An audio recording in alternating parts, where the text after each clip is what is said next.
ಸ್ಕೂಲ್ಗಳಿಗೆ ಅಥವಾ ಬೇರೆ ಕಡೆಗೆಲ್ಲ ಮೇಲ್ ಮೂಲಕ ಬಾಂಬ್ ಬೆದರಿಕೆ ಆಗ್ತಿದ್ದವ್ರನ್ನ ಪೊಲೀಸ್ ಎಲ್ಲ ಹಿಡಿದು ಕಡಿವಾಣ ಹಾಕಿದ್ದಾರೆ. ನಮ್ಮ ದೇಶದ ಅನ್ನ ತಿಂದು ನಮ್ಮ ದೇಶಕ್ಕೆ ಈ ತರ ದ್ರೋಹ ಮಾಡುದು ಯಾವ ಸರಿಯಲ್ಲ.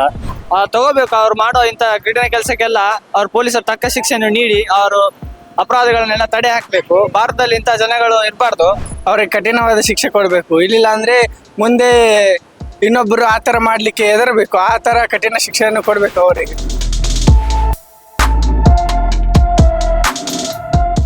ಈಗ ಸ್ಕೂಲ್ಗಳಿಗೆ ಅಥವಾ ಬೇರೆ ಕಡೆಗೆಲ್ಲ ಮೇಲ್ ಮೂಲಕ ಬಾಂಬ್ ಬೆದರಿಕೆ ಆಗ್ತಿದ್ದವ್ರನ್ನ ಪೊಲೀಸ್ ಎಲ್ಲ ಹಿಡಿದು ಕಡಿವಾಣ ಹಾಕಿದ್ದಾರೆ. ಏನಂತ ಅನಿಸ್ತದೆ ಪೊಲೀಸ್ ಕಾರ್ಯಕ್ಕೆ? ಬಹುಶಃ ಅವರು ಭಯೋತ್ಪಾದಕರು ನಮ್ಮ ದೇಶದವರು ಇರಬೇಕು. ಅಂದ್ರೆ ನಮ್ಮ ದೇಶದ ಅನ್ನ ತಿಂದು ನಮ್ಮ ದೇಶಕ್ಕೆ ಈ ತರ ದ್ರೋಹ ಮಾಡುದು ಯಾವ ಸರಿಯಲ್ಲ.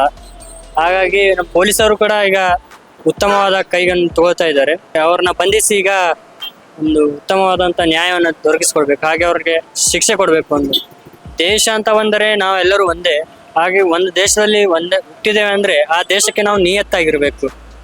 ಅದು ಬಿಟ್ಟು ಬೇರೊಂದು ಅದೇ ದೇಶದಲ್ಲಿ ಅನ್ನ ತಿಂದು ದೇಶಕ್ಕೆ ದ್ರೋಹ ಮಾಡ್ತಾ ಇದ್ದೇವೆ ಅಂದ್ರೆ ಅದು ಬಹುಶಃ ಅದು ತಪ್ಪು ಅಂತ ಹೇಳ್ತೇವೆ. ತಗೋಬೇಕು. ಅವ್ರು ಮಾಡೋ ಇಂಥ ಕಠಿಣ ಕೆಲಸಕ್ಕೆಲ್ಲ ಅವ್ರ ಪೊಲೀಸರು ತಕ್ಕ ಶಿಕ್ಷೆಯನ್ನು ನೀಡಿ ಅವರು ಅಪರಾಧಗಳನ್ನೆಲ್ಲ ತಡೆ ಹಾಕಬೇಕು. ಭಾರತದಲ್ಲಿ ಇಂಥ ಜನಗಳು ಇರಬಾರ್ದು.